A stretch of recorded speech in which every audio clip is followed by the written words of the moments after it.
ആകാശവാണി.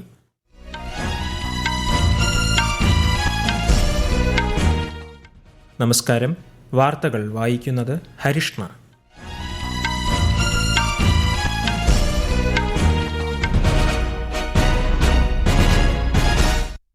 പ്രധാന വാർത്തകൾ. 71ാമത് ദേശീയ ചലച്ചിത്ര പുരസ്കാരങ്ങൾ രാഷ്ട്രപതി ദ്രൗപദി മുർമു ഇന്ന് ന്യൂഡൽഹിയിൽ വിതരണം ചെയ്യും.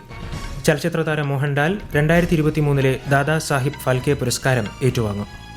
PM ഉജ്ജ്വല പദ്ധതിയുടെ കീഴിൽ 25 ലക്ഷം LPG കണക്ഷനുകൾ അധികമായി നൽകാൻ കേന്ദ്ര സർക്കാർ അംഗീകാരം. ആയുർവേദം ജനങ്ങൾക്കും ഗ്രഹത്തിനും എന്ന പ്രമേയത്തിലൂന്നി ഇന്ന് ദേശീയ ആയുർവേദ ദിനം. ദേശീയ ധന്വന്തരി ആയുർവേദ പുരസ്കാരങ്ങൾ ഇന്ന് സമ്മാനിക്കും. സംസ്ഥാനതല ആയുർവേദ ദിനാചരണവും വിവിധ ആയുർവേദ പദ്ധതികളുടെ ഉദ്ഘാടനവും മന്ത്രി വീണ ജോർജ് ഇന്ന് തിരുവനന്തപുരത്ത് നിർവഹിക്കും. പലസ്തീനെ രാഷ്ട്രമായി അംഗീകരിച്ച് ഫ്രാൻസ്. ഐക്യരാഷ്ട്ര പൊതുസഭയുടെ 80ാമത് സമ്മേളനത്തെ US പ്രസിഡന്റ് ഡൊണാൾഡ് ട്രംപ് ഇന്ന് അഭിസംബോധന ചെയ്യും.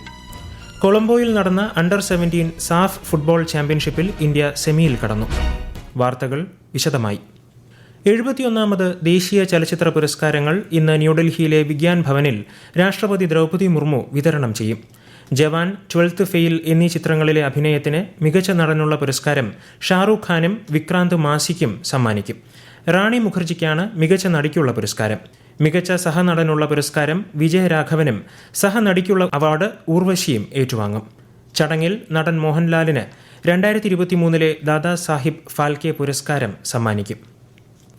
ഈ സാമ്പത്തിക വർഷം PM ഉജ്ജ്വല പദ്ധതിയുടെ കീഴിൽ 25 ലക്ഷം LPG കണക്ഷനുകൾ അധികമായി നൽകാൻ കേന്ദ്ര സർക്കാർ തീരുമാനിച്ചു. സ്ത്രീ ശാക്തീകരണം ലക്ഷ്യമിട്ടാണ് പുതിയ നടപടി. എല്ലാ സ്ത്രീകൾക്കും LPG കണക്ഷൻ ഉറപ്പാക്കാൻ സർക്കാർ പ്രതിജ്ഞാബദ്ധമാണെന്നും പുതിയ തീരുമാനത്തോടെ 10.58 കോടിയിലധികം ആളുകൾ ഉജ്ജ്വല പദ്ധതിയിൽ അംഗങ്ങളായതായും കേന്ദ്രമന്ത്രി ഹർദീപ് സിംഗ് പുരി മാധ്യമങ്ങളോട് പറഞ്ഞു.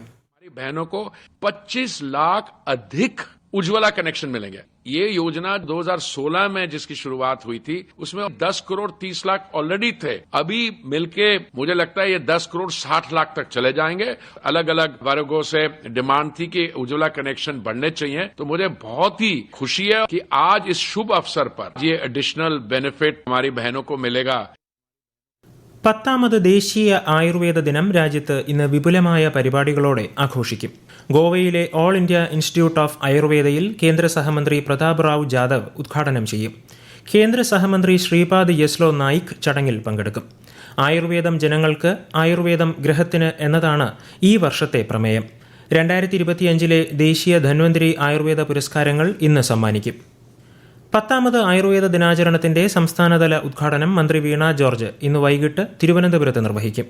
ദിനാചരണത്തോടനുബന്ധിച്ച് 14.39 കോടി രൂപയുടെ 12 പദ്ധതികളുടെ ഉദ്ഘാടനവും മന്ത്രി നിർവഹിക്കും.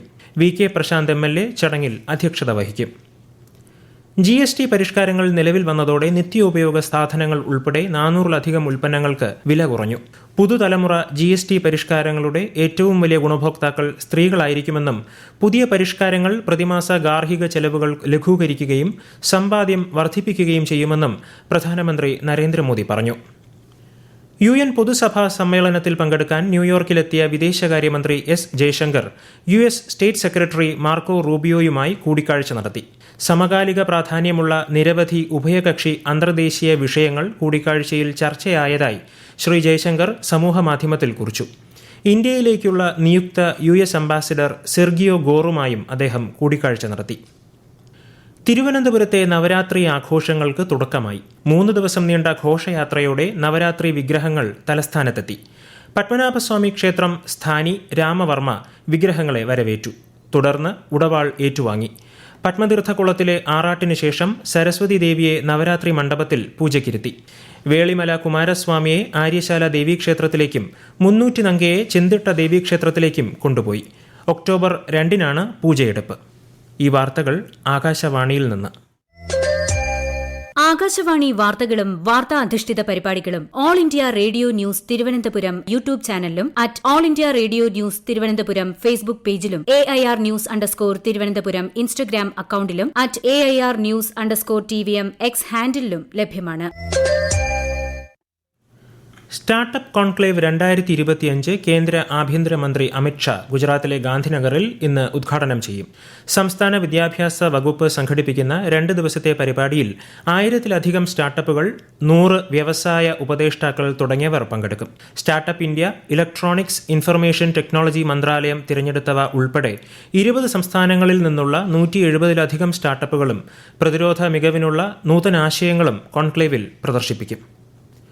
പൊതുസേവനവും സദ്ഭരണവും മുഖമുദ്രയാക്കി കേന്ദ്ര സർക്കാർ കഴിഞ്ഞ 11 വർഷത്തിനിടെ ക്ഷേമ നടപടികൾ, സാമൂഹിക സുരക്ഷ, സാമ്പത്തിക ഉൾപ്പെടുത്തൽ എന്നിവയിലൂടെ അനൗപചാരിക തൊഴിൽ മേഖലയെ എങ്ങനെ ശക്തിപ്പെടുത്തിയെന്നതാണ് ആകാശവാണിയുടെ പ്രത്യേക പരമ്പരയായ സേവാ പർവിൽ ഇന്ന്.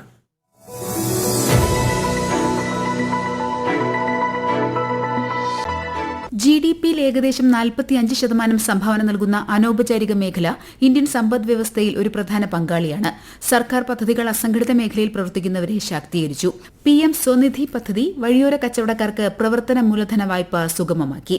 हमारे देश भर के शहरों में बहुत बड़ी संख्या में रेहड़ी, फुटपाथ पर, ठेले पर लाखों साथी काम करते हैं.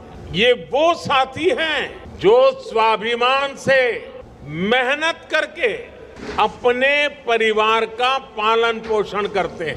അനൗപചാരിക മേഖലയിൽ ജോലി ചെയ്യുന്നവരുടെ സാമ്പത്തിക വളർച്ചയും സ്ഥിരതയും ഉറപ്പാക്കാൻ കേന്ദ്ര സർക്കാരിന്റെ വിവിധ സംരംഭങ്ങൾ തൊഴിലാളികൾക്ക് ആനുകൂല്യങ്ങൾ, വായ്പ, പരിശീലനം എന്നിവ ലഭ്യമാക്കുന്നു. പലസ്തീനെ രാഷ്ട്രമായി അംഗീകരിച്ച് ഫ്രാൻസ്. പലസ്തീൻ രാഷ്ട്രത്തെ ഔപചാരികമായി അംഗീകരിക്കുന്നതായി ഫ്രഞ്ച് പ്രസിഡന്റ് ഇമ്മാനുവൽ മാക്രോ പ്രഖ്യാപിച്ചു. UN പൊതുസഭയെ അഭിസംബോധന ചെയ്ത അദ്ദേഹം ഇസ്രായേലി പലസ്തീൻ ജനതകൾ തമ്മിലുള്ള സമാധാനത്തെ പിന്തുണയ്ക്കുന്നതായി പറഞ്ഞു. ഓസ്ട്രേലിയ, ബ്രിട്ടൻ, കാനഡ, പോർച്ചുഗൽ എന്നിങ്ങനെ 10ഓളം രാജ്യങ്ങൾ പലസ്തീനെ രാഷ്ട്രമായി അംഗീകരിച്ചിരുന്നു. എന്നാൽ US ഈ നീക്കത്തെ വിമർശിച്ചു. ഐക്യരാഷ്ട്ര പൊതുസഭയുടെ 80ാമത് സമ്മേളനത്തെ US പ്രസിഡന്റ് ഡൊണാൾഡ് ട്രംപ് ഇന്ന് അഭിസംബോധന ചെയ്യും. 2ാം വട്ടം അധികാരത്തിലേറിയ ശേഷമുള്ള ആദ്യ 8 മാസത്തിനുള്ളിൽ താൻ കൈവരിച്ച ചരിത്രപരമായ നേട്ടങ്ങളെക്കുറിച്ച് പ്രസിഡന്റ് ട്രംപ് വിശദീകരിക്കുമെന്ന് വൈറ്റ് ഹൌസ് അറിയിച്ചു. സമ്മേളനത്തിന്റെ പശ്ചാത്തലത്തിൽ UN സെക്രട്ടറി ജനറൽ അന്റോണിയോ ഗുട്ടേറസുമായും യുക്രൈൻ, അർജന്റീന, യൂറോപ്യൻ യൂണിയൻ നേതാക്കളുമായും അദ്ദേഹം കൂടിക്കാഴ്ച നടത്തും. കൊളംബോയിൽ നടന്ന അണ്ടർ-17 സാഫ് ഫുട്ബോൾ ചാമ്പ്യൻഷിപ്പിൽ ഇന്ത്യ സെമി ഫൈനലിൽ പ്രവേശിച്ചു. 2-3 ഗോളുകൾക്ക് പാകിസ്ഥാനെ പരാജയപ്പെടുത്തിയാണ് ഇന്ത്യയുടെ സെമി പ്രവേശനം. ലോകത്തിലെ മികച്ച ഫുട്ബോൾ താരങ്ങളെ ആദരിക്കുന്നതിനുള്ള ബാലൻ ദോർ പുരസ്കാരങ്ങൾ പ്രഖ്യാപിച്ചു. 2025 പുരുഷന്മാർക്കുള്ള ബാലൻ ദോർ പാരീസ് സെയിന്റ് ജെർമൻ താരം ഉസ്മാൻ ദെംബലെ കരസ്ഥമാക്കി.